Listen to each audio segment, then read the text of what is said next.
Today we are cooking up a terrifyingly tasty twist on a Middle Eastern classic, Spooky Eyeball Shakshuka.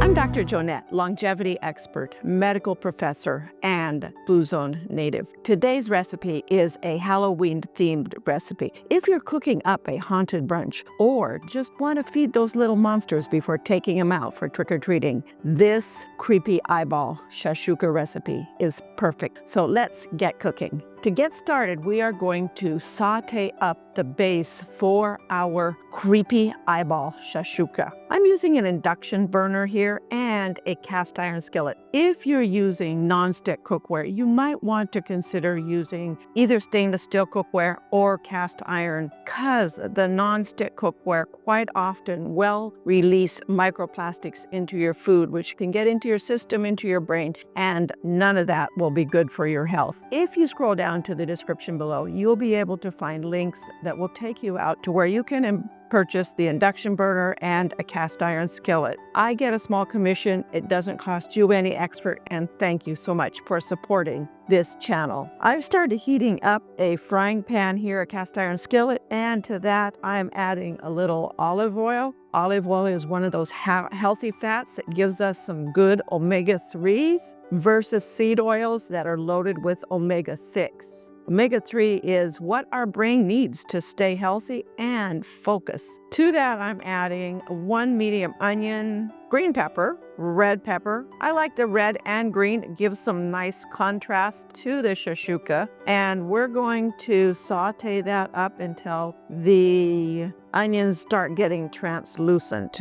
Those are looking pretty good, starting to brown just a little bit. Onions nice and translucent. Time to add in some aromatics. How about some garlic, a few cloves of garlic, and some cumin, smoked paprika, about a teaspoon of each, and a little extra, some cayenne pepper. Stir that all together and cook it till you start getting that aroma of the garlic and all your nice aromatic. Onions and garlic are such a great probiotic for your gut. They are healthy food for your gut, and your gut then keeps you healthy. Helps elevate your mood because it actually makes 85% of all of your serotonin. Serotonin is that feel-good chemical in our body. It's an antidepressant. In fact, a lot of antidepressants are serotonin reuptake inhibitors, SSRIs. And if you can get your body to make the serotonin you need, it will help you feel better, have a better mood, and you won't have to take antidepressants. So feed those gut bacteria what they need, and they will give you some feel-good serotonin. Let that simmer just a little bit here. That was a can of chopped tomatoes. Just want to let some of that extra juice get out of it. So I've made some wells in our shakshuka base, and I'm going to carefully pour an egg in each of those wells. These are our creepy eyeballs. Let those eyeballs cook. It is time to add some pupils to our eyeballs. You want to cook it until the eggs are the white is all cooked and the yolk is still a little soft and runny. And then it's time to add the pupils to your eyeballs, black olives, and I am going to give them that creepy Halloween bloodshot look with a little tomato paste that's been thinned down in one of my icing models here.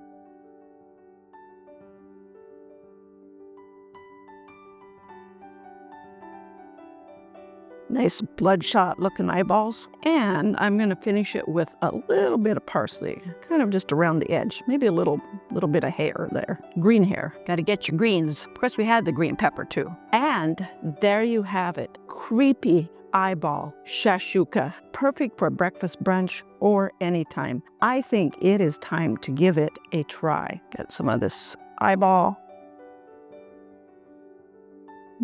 That's delicious. A little on the spicy side from that cayenne, but delicious. If you don't like it spicy, you might want to skip the cayenne because this did come out fairly spicy. Good for me, but remember, it can kick up the heat. But who doesn't need a little extra heat on Halloween? After eating one serving of this recipe, my glucose started out at 81, went up to 88, and within 2 hours had returned back to the baseline of 80.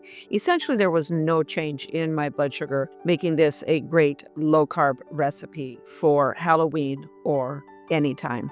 Thank you for joining me today, for watching, and hopefully when you give this recipe a try, drop in the comments below what you liked, what worked for you, and don't forget to enjoy your Halloween, stay safe, and we'll see you next time on the Dr. Joanette channel. Also, if you want that full recipe, scroll down to the description below or go out to my website, growwithdrjoanette.com, and there's this recipe there as well as so many more recipes.